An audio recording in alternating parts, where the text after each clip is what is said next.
감사합니다. 예수 그리스도의 은혜와 평강이 주일 오후 찬양 예배를 드리는 성도님들의 삶 가운데 가득하기를 바랍니다. 우리 옆 사람과 이렇게 인사하겠습니다. 참 잘 오셨습니다.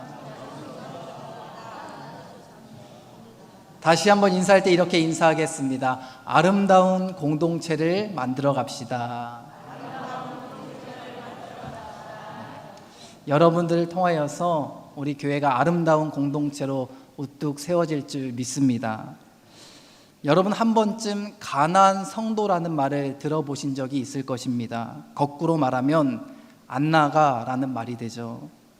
여전히 신앙심은 있지만 교회에는 나가지 않는 성도를 가리켜서 가나안 성도라고 말합니다. 그들이 왜 교회에 나가지 않을까요? 한번 생각해 보신 적 있으세요? 가장 큰 이유는 교회가 불편하다는 것입니다.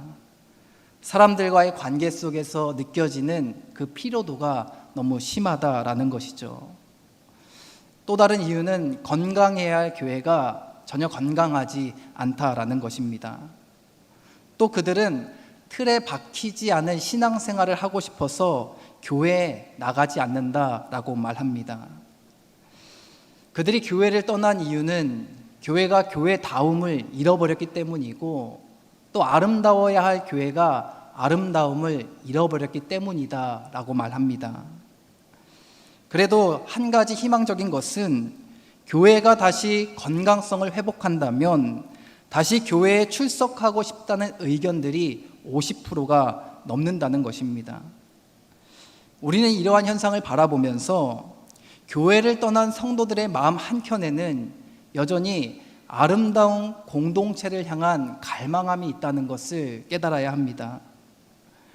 그렇게 교회는 교회의 건강성을 회복하기 위한 노력을 결코 멈춰서는 안 됩니다.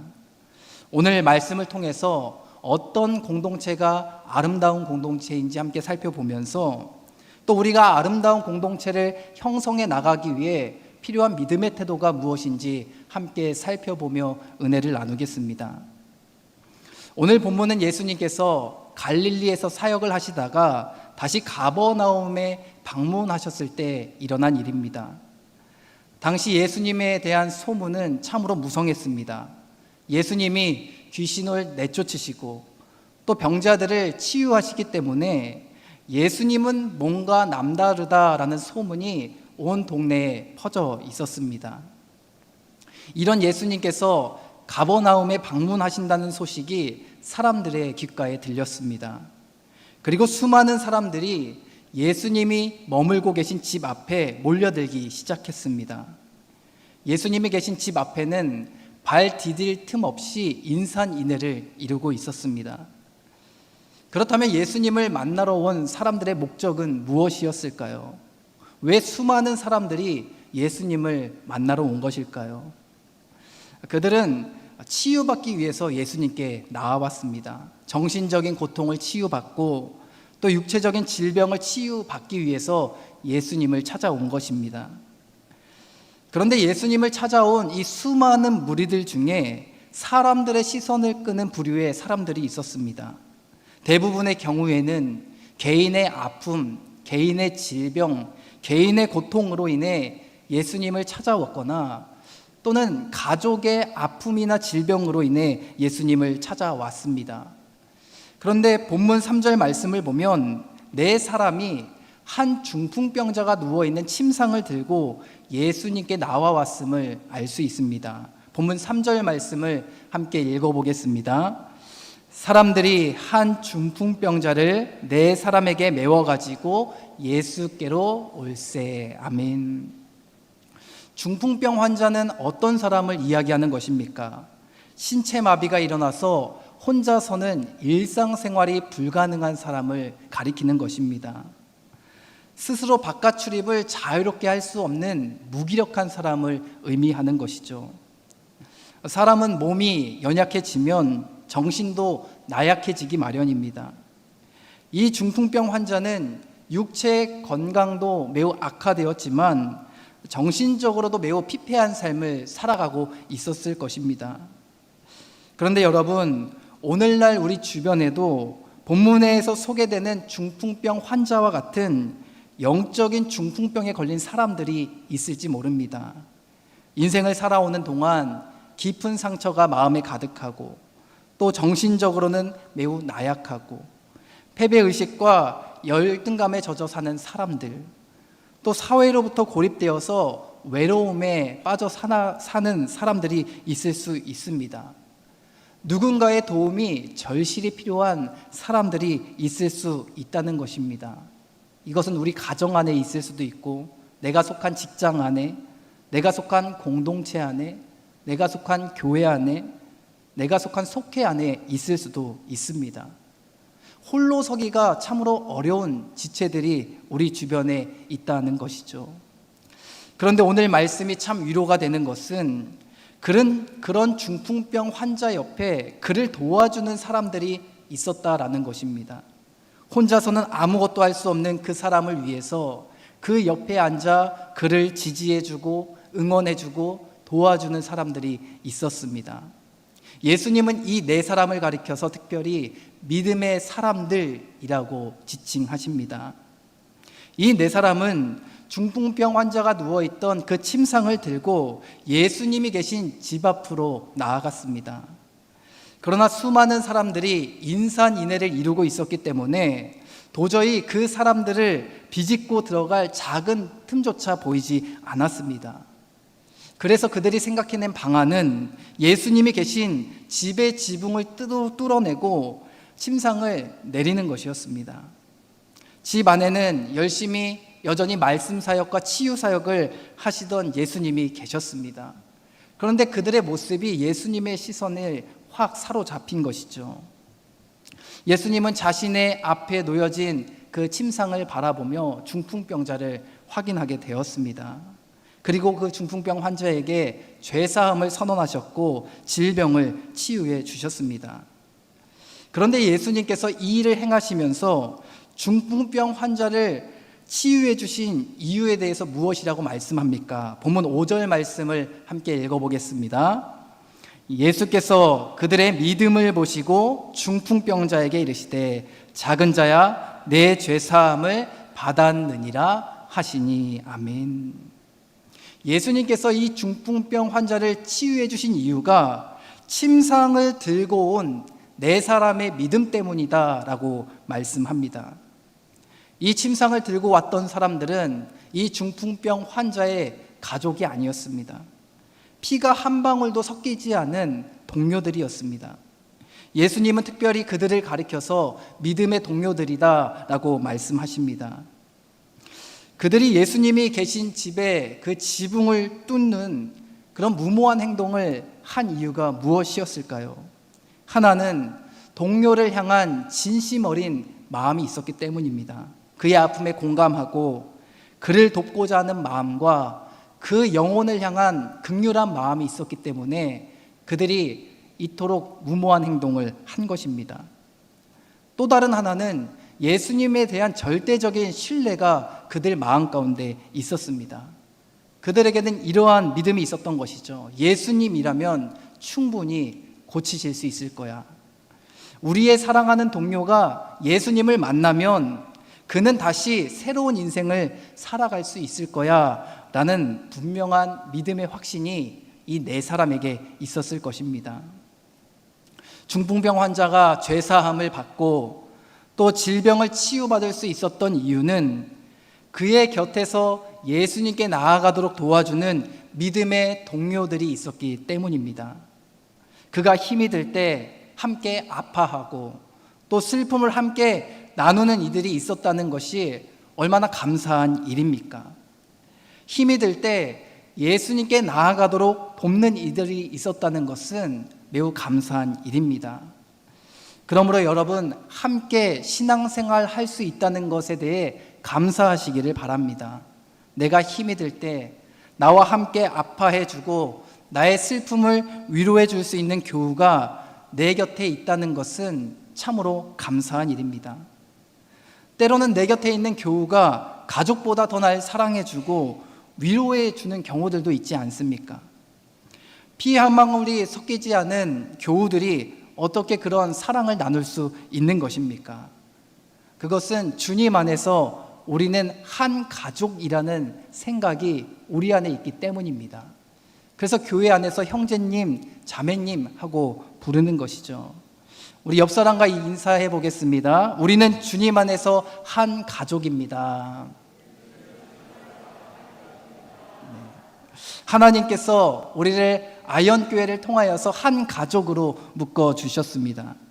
함께 신앙생활하는 교우들과 즐겁게 신앙생활을 하는 우리 모두가 되기를 주님의 이름으로 축복합니다. 다시 말씀으로 돌아가 아름다운 공동체에게서 나타나는 특징에 대해 함께 살펴보겠습니다. 먼저 아름다운 공동체에게서 나타나는 특징은 서로가 합력하는 모습을 보인다는 것입니다. 믿음을 지닌 네 사람이 예수님이 계신 집의 지붕을 뚫고서 중풍병 환자가 누워있던 침상을 내리기 시작합니다. 그런데 침상을 안전하게 내리기 위해서 필요한 것이 무엇일까요? 그것은 균형을 잘 잡는 것입니다. 네 곳의 힘이 균등하지 않다면, 또 어느 한쪽에 힘이 풀리거나 균형이 기울어진다면 침상에 누워있던 중풍병 환자가 낙상을 해서 크게 다칠 위험이 있었을 것입니다. 한번 생각해 보십시오. 만약 한 사람이 너무 힘들어서 줄을 확 놓아 버렸다면 중풍병 환자가 어떻게 되었겠습니까? 아마도 크게 다쳤을 것입니다. 이 네 사람은 그 중풍병 환자를 안전하게 지키기 위해서 마음을 모으고 또 힘을 모아서 천천히 그 침상을 내리는 일에 집중했습니다. 그리고 그들이 한 마음과 한 힘을 모아 안전하게 침상을 내릴 수 있었습니다. 이처럼 아름다운 공동체가 지닌 특징은 합력하는 모습을 보인다는 것입니다. 로마서 8장 28절 말씀을 함께 읽어보겠습니다. 우리가 알거니와 하나님을 사랑하는 자 곧 그의 뜻대로 부르심을 입은 자들에게는 모든 것이 합력하여 선을 이루느니라. 아멘. 사도 바울이 하나님의 부르심을 입은 자들에게서 어떠한 삶의 모습이 나타나야 한다라고 말씀합니까? 합력하여 선을 이루어 나가야 한다라고 말합니다. 이것이 하나님을 사랑하고 하나님의 부르심을 입은 자들의 삶 속에서 나타나야 하는 삶의 모습이라는 것입니다.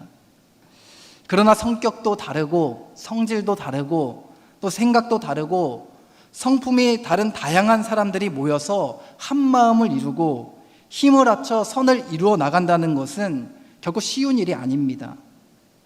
하나님의 부르심을 입은 자들이 모인 교회 공동체 안에도 하나 되기가 참 어려울 때가 많습니다. 때로는 분열이 일어나기도 하고 분쟁하기도 하고 다툼과 갈등이 일어나기도 합니다. 그만큼 다양한 각양각색의 사람들이 함께 모여서 하나가 된다는 것은 참으로 어려운 일입니다.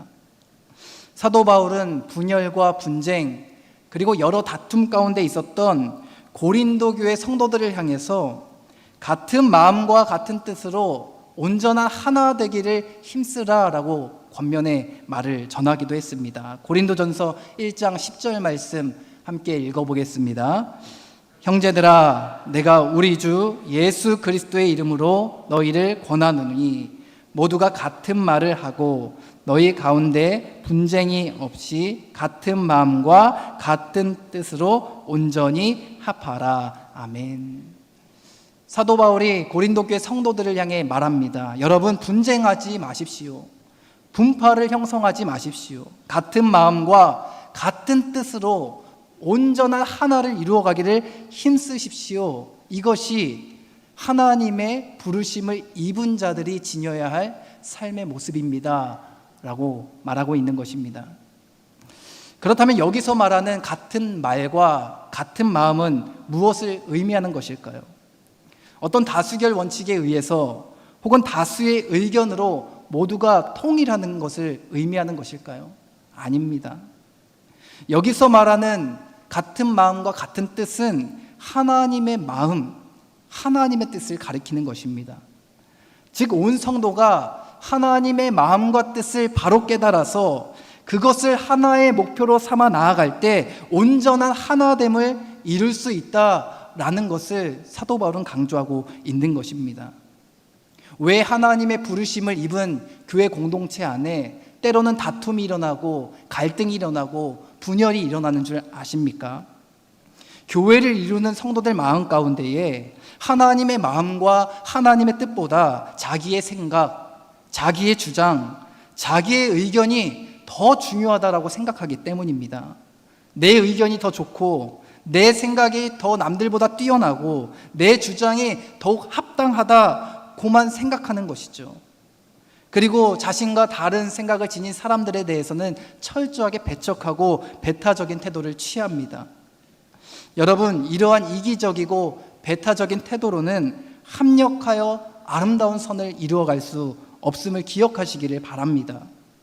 우리가 늘 잊지 말아야 할 것은 하나님의 마음과 하나님의 뜻은 어떠한가? 라는 그 궁극적인 질문을 늘 마음속에 품고 살아가야 하는 것이죠.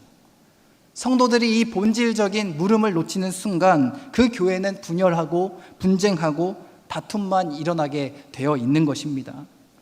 모두가 자기 의견만 타당하다고 열심히 주장하면 그 공동체는 결코 아름다운 연합을 이루어갈 수 없습니다. 사랑하는 성도 여러분, 아름다운 공동체는 같은 마음과 같은 뜻을 품는 일에 열심을 내는 공동체인 줄 믿습니다.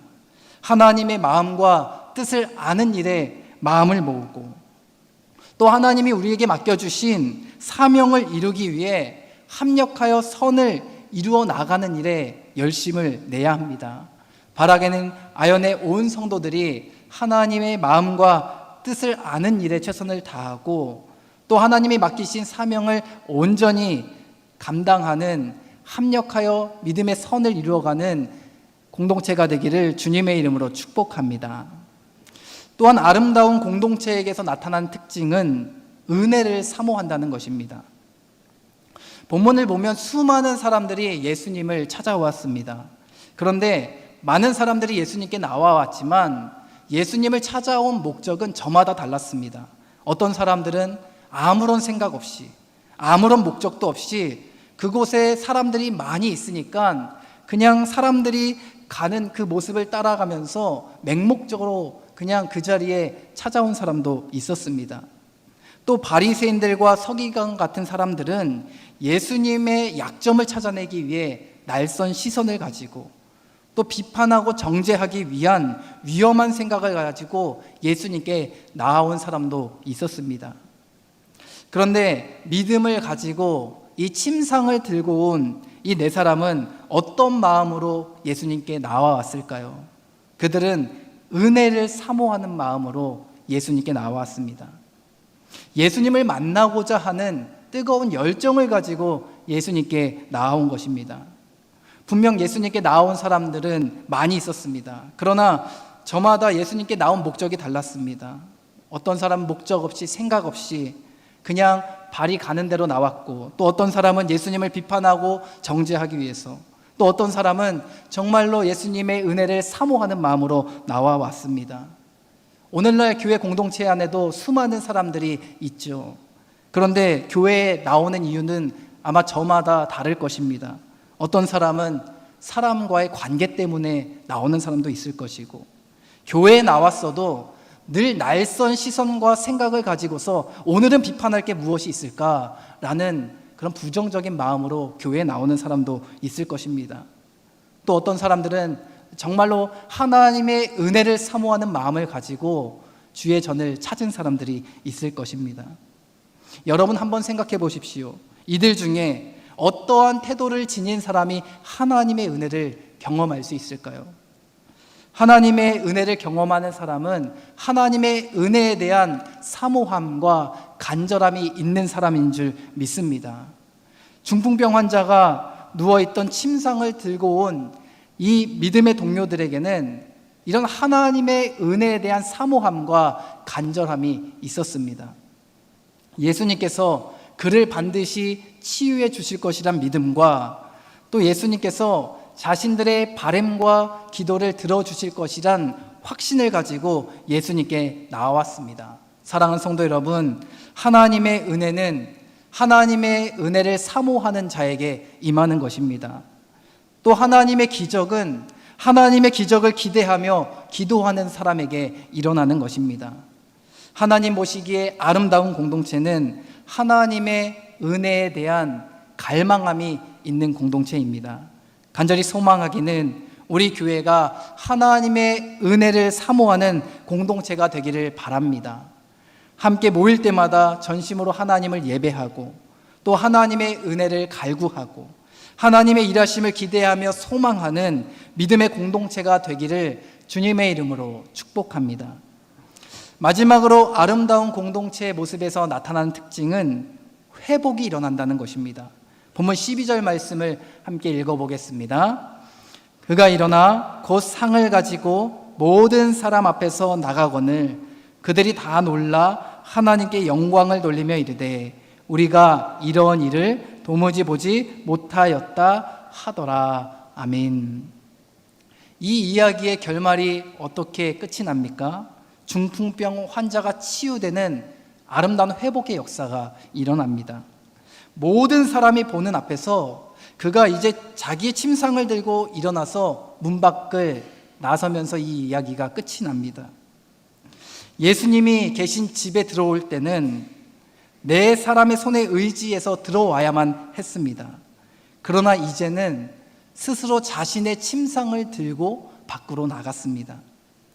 타인에게 의존해야만 했던 이 사람이 이제는 홀로 일어설 수 있는 사람이 된 것입니다. 그가 예수님께 나아가 이 회복의 은혜를 경험한 것이죠. 여기에 우리가 신앙생활을 함께하는 이유가 있는 것입니다. 우리가 왜 신앙생활을 함께하는 것일까요? 교회 나오지 않고 집에서 나 혼자 열심히 믿음 생활 지켜도 되는데 왜 우리는 교회에 나와야 하는 것입니까? 바로 서로를 돕기 위함인 것입니다.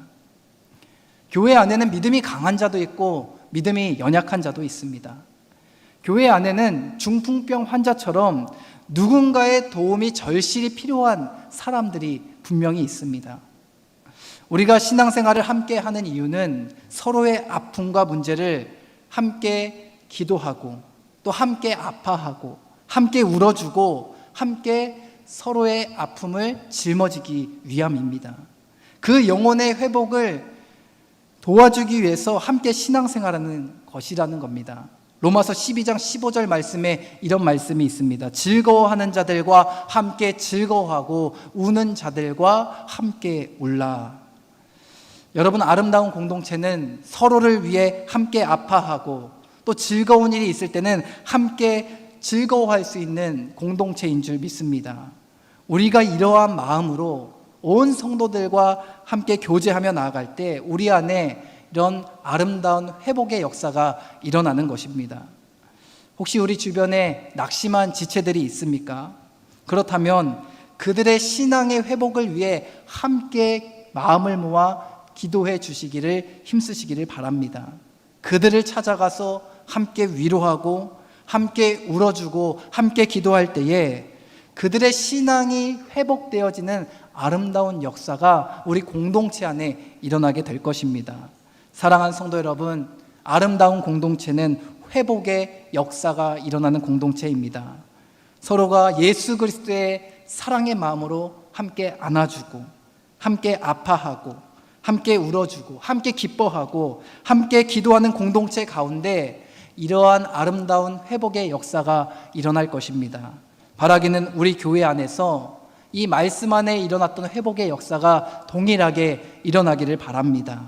예배 가운데 상한 심령들이 회복되어지고 또 속회를 통하여서 성도들 간의 그 사랑의 교제 가운데 함께 기도하고 함께 위로하고 함께 아파하는 그 시간들을 통해서 답답했던 삶의 문제들이 해결되어지고 또 새 힘을 얻는 회복의 역사가 일어나기를 주님의 이름으로 축복합니다.